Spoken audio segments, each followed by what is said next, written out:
Rolling Stones drummer Charlie Watts is unlikely to join group's 2021 U.S. tour. Charlie Watts, the Rolling Stones drummer since the group's inception in 1962, is unlikely to be available for the band's rescheduled U.S. tour this fall, according to a statement from a Stones spokesperson. Watts, who turned 80 in June, recently underwent an unspecified but completely successful medical procedure, according to the statement. Veteran drummer Steve Jordan, who has worked extensively with Stones co-founder Keith Richards, will fill in. The 13-date, No Filter, tour begins in St. Louis in September 26. Watts said in a statement, "For once my timing has been a little off. I am working hard to get fully fit, but I have today accepted on the advice of the experts that this will take a while. After all the fans suffering caused by COVID, I really do not want many fans who have been holding tickets for this tour to be disappointed in another postponement or cancellation. I have therefore asked my good friend Steve Jordan to stand in for me." The spokesperson said, "Charlie has had a procedure which was completely successful, but I gather his doctors this week concluded now needs proper rest and recuperation.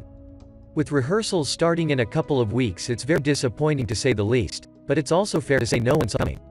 Jordan said, "It is an absolute honor and a privilege to be Charlie's understudy, and I am looking forward to rehearsing with Mick, Keith and Ronnie.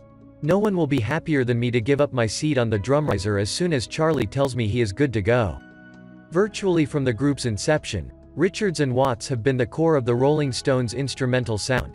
Richards spends upwards of half the group's concerts turned around Watts, bobbing his head to the drummer's rhythm. In fact, it could be argued that without singer Mick Jagger, Richards and Watts, it just is not the Rolls.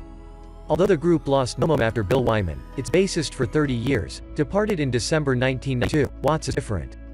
A 2012 review of a Rolling Stones concert reads in part, "White supremacy. There's no question that the heart of this band is and will always Watts. At 71, his whipcrack snare and predictable sense of swing drive the songs with peerless authority, and define the contradictory uptight laid-backness that's at the heart of the Stones' rhythm."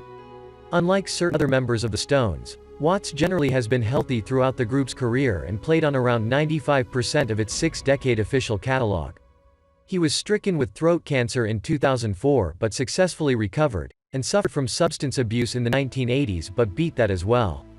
Watts has never been a flashy drummer, but driving the beat for the world's greatest rock and roll band, for a 2-hour set, in a stadium, no less, is an act of great physical endurance. Even so, his announcement caught even the group's largest fan communities by surprise, and social media was filled with well wishes and concern for him in the hours after the announcement.